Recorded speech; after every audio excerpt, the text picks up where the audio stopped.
Hi, this is TalkRx with Dr. Neha, and today I'm with Elizabeth. She's a nurse practitioner, and she has some communication questions that she'd like to ask. So I just, as always, want to applaud anyone who's willing to do their own learning in a way that they can share those learnings with others. So thank you, Elizabeth. You're welcome. Thank So you. What are you thinking about? What question? So when I see a person for the first time, Like a client, a patient? a patient, Uh-huh. and I have a set amount of time in which to get a whole lot of information. Yep. And in that visit, not only do I want information, but I also want to connect with them Yep. and have them feel like I really heard their story and I understand why they're there, and that I get what their problem is and why they're coming to see me. Right. However, I feel a pressure to get the information.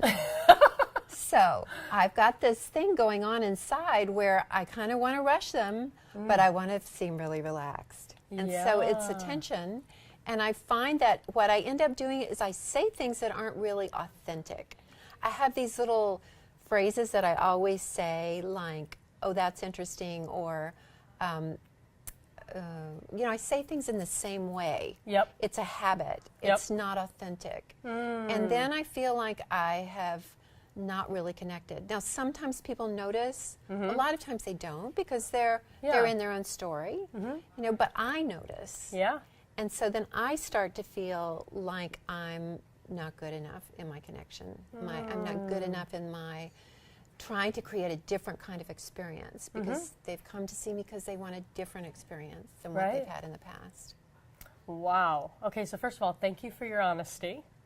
The second thing that's coming to me is it's almost like you're describing like a tug of war, right? There's the part of you that's the scientist and the healer who knows that there's data you need in order to help someone's physical health.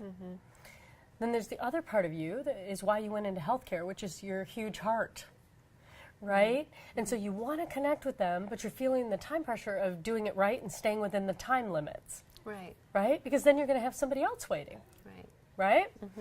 So all of those things are coming from a great place, right? The misconception I think people have is that communicating clearly and connecting to somebody else requires more time. I actually believe it doesn't take more time. It just takes our focus and presence, right? So if I'm truly listening to you, what I would have said as I just heard what you just told me is, wow, Elizabeth, I hear how compassionate and interested in connection you are. I also hear how much you value doing it right and being efficient. Is that true? Yeah, that's true. Now, did the way that I listened to you and the way that I spoke back to you, did that take a lot of time? No, didn't. Not at all. Right. But what it really required was that I not only listen to the words you're saying, but that I'm so present and focused in my attention that I heard the emotions that were underneath what you said, and that I really heard what you valued. Right? Yeah, that's true. Now, I totally understand how overwhelming it is in a medical practice to be trying to gather the right information.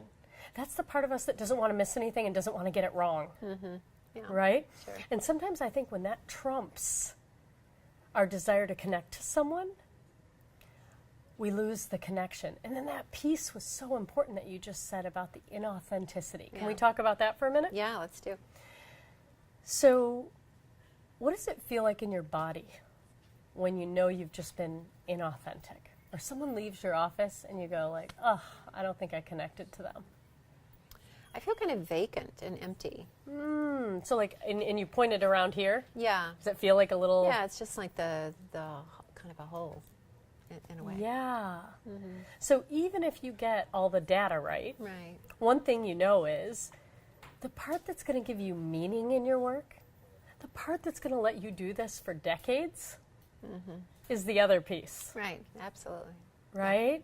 So I think, and the inauthentic piece is something where you're making a short-term decision, which is, I got to get through this, and you're in your head, right? Yeah. But what you're doing is you're leaving your heart out, right? And you're doing rather than being. Yeah. And it's about that dance, right? So I wonder, in those moments where you feel yourself doing that and you feel that vacancy in your chest, if you can hit the pause button and do a take two and kind of say, you know what? I think I was really focused on getting all the data down for you, and I'm not sure I really was able to connect in the way that I want to. That's a good idea. Because what is that? Yeah. The truth, Yeah, it's true. right? Yeah, that's And then great. you just say, like, hey, can you say that to me again, and let me make sure I heard you. Yeah. Okay. Yeah, that would be easy. Right? Yeah. It's simple. It's so funny. I think the key to connecting authentically is just to say what's really happening for you. Yeah, that's a really good point. I tend not to say what's really happening for me. I mean, I tend to think it's not my turn to talk. You know, it's the patient's turn to talk, and I'm just here to listen. And so my experience becomes less valuable than theirs. But that's the part that shifts me out of the Inauthentic. Yeah. It shifts you into being inauthentic. Yeah, exactly. Which is interesting, because I love how you owned that just now. Because at some point in your life, you didn't feel heard. Is that true? Yeah, sure. Yeah. And so if you find yourself in that dynamic again, and you realize this way that it's playing out, and you call it out, it dissolves. It's kind of like the monster under the bed. Right. There's a scary big monster under the bed until you get the courage to get out of the bed and turn on the lights, and then all you see is dust bunnies. Right. Right? Yeah. That's And it's a great like, example. it's this experience. It's the same thing, which is, it's actually that moment when you lean into discomfort. It's short-lived, and it's the moment that you actually create authentic connection. Right. Because if you're feeling it, they're feeling it too.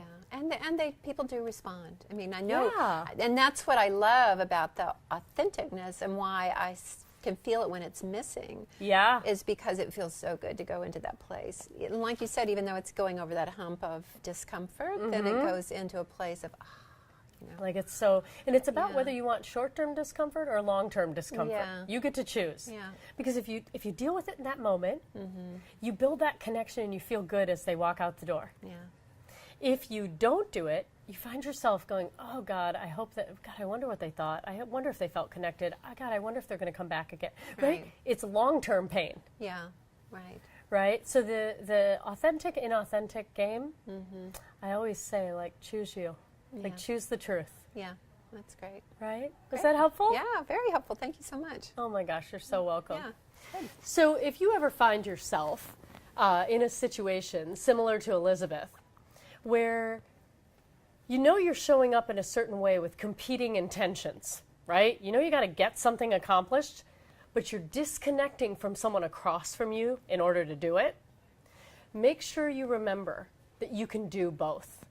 And if you learn how to communicate, and communicate with ease, and you know how to do a take two, where you get to do a do-over because everything's renegotiable, I want you to take that moment and try it. Lean into discomfort and see how it changes the outcome. Until next week, this is Dr. Neha.